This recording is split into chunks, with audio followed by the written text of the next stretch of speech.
Hey everyone, welcome back. If you're new here, I'm Katie, and today I'm doing a video to help you either get out of a slump or if you're coming close, not to get into one.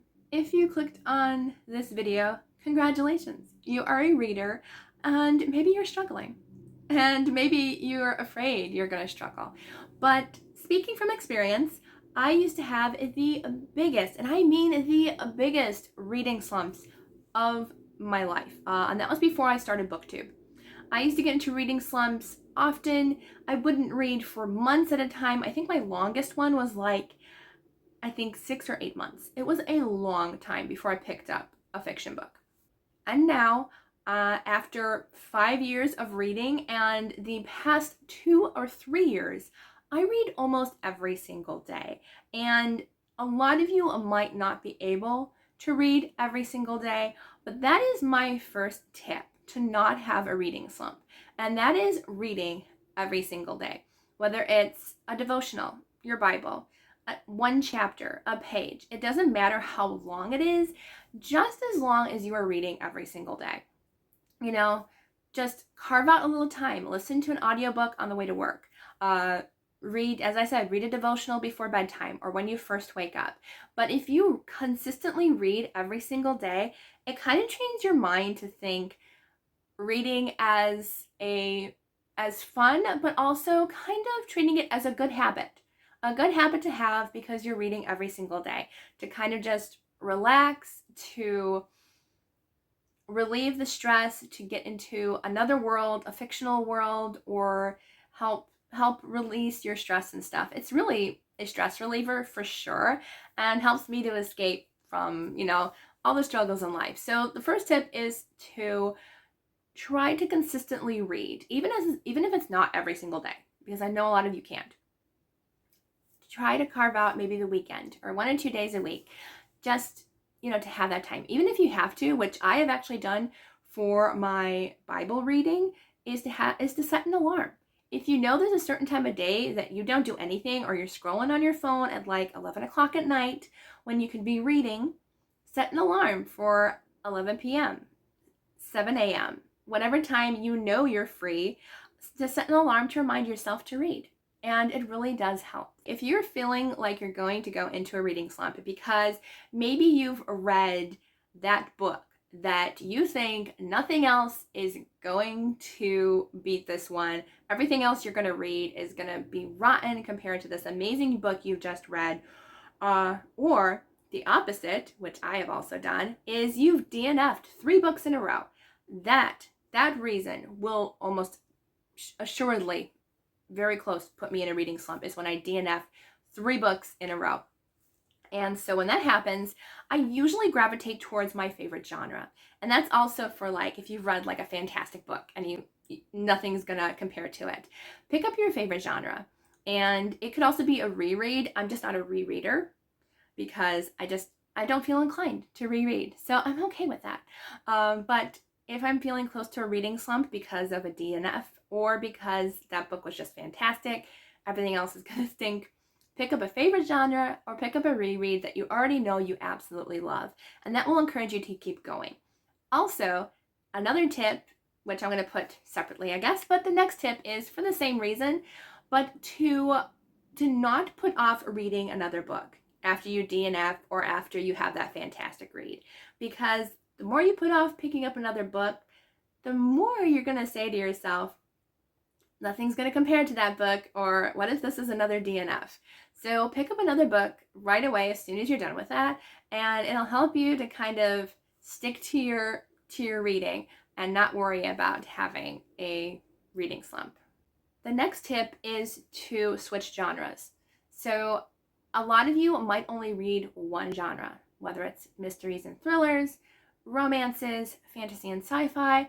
I personally love all genres. I pretty much will read anything. Nonfiction is the only thing that I very rarely read, but I will switch genres pretty much almost every other book. Like if I read 5 historical fictions in a week, I can't do it anymore after that. I have to switch to contemporary romance or fantasy. Same goes for any genre. So if you feel yourself in a rut with the same type of stories, the same genre, try to switch it up. Maybe try a different genre you haven't tried yet. There's plenty of options out there, and I've given tons of recommendations for every genre out there. So that's definitely an option. A great tip is also switching the way you read. Whether it's audiobook, ebook, or physical book, you can enjoy reading in any way you want to. And that also really helps to kind of leave off getting a reading slump, is by switching the way you read. Like if you're physically reading a book, well, maybe that book is heavy. It's 800,000 pages. It's a chunker. It's gonna weigh you down and hit you in the face when you fall asleep. But maybe the books are just getting heavy, and you're like, I don't want to pick up another book because it's heavy. So just switch to an audiobook or an ebook. I know everyone has their preferred way of reading. I will read all three, for sure. I will do all three methods of reading, and maybe you just need to try something else to kind of break up the monotony of reading all physical books or listening to all audiobooks. I listen to the majority of audiobooks, but they can get monotonous, and so I do break it up with an ebook here and there, a physical book, and it really does helps me focus more, especially if I'm reading physically, and then I can hop back into an audiobook. And another great way is, if you are a multiple book reader, this is another great tip. Have more than one book going, not in the same genre. Make sure, because I've done that before and they were way too similar, so it felt like the same story.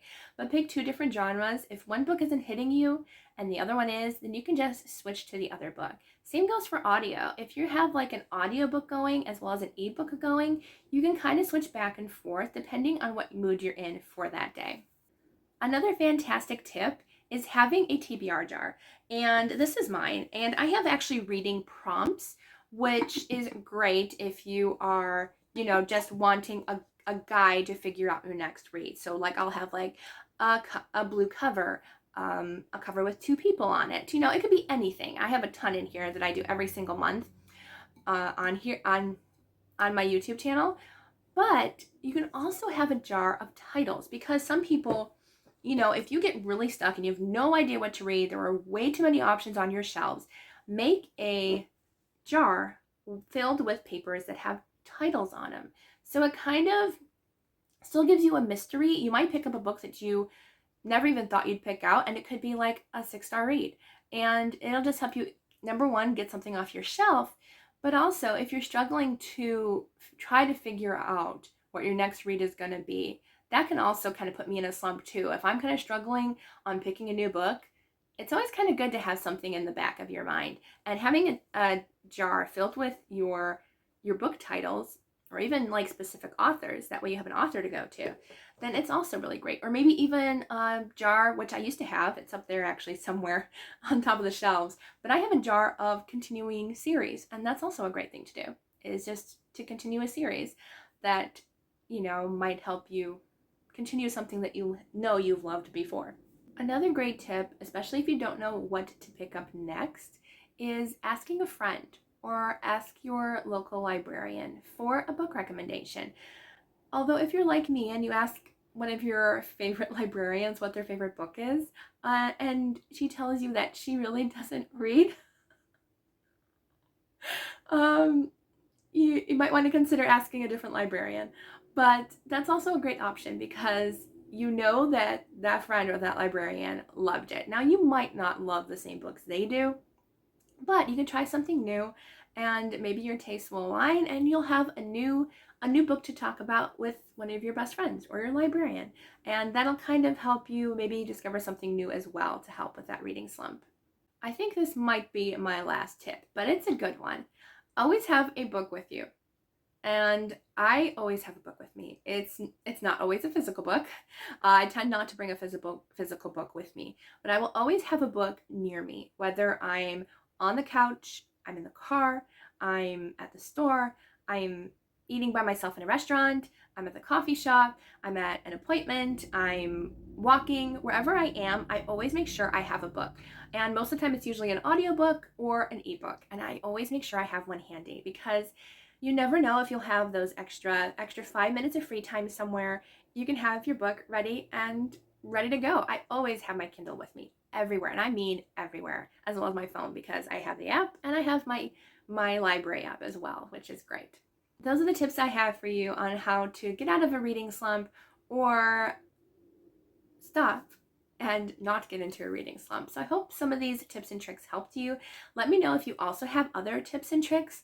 I actually surprisingly came up with these on the fly, but these are all tips and tricks that I use pretty much every single day to help me out, and it has worked. As I said, I haven't had a reading slump in over 5 years, and I am thrilled to say that. I love reading, and so far I will continue to read and write, and I hope you all enjoy reading, and I hope and pray that you'll get out of that reading slump soon. I hope you all have a wonderful day, and I'll see you all in the next video.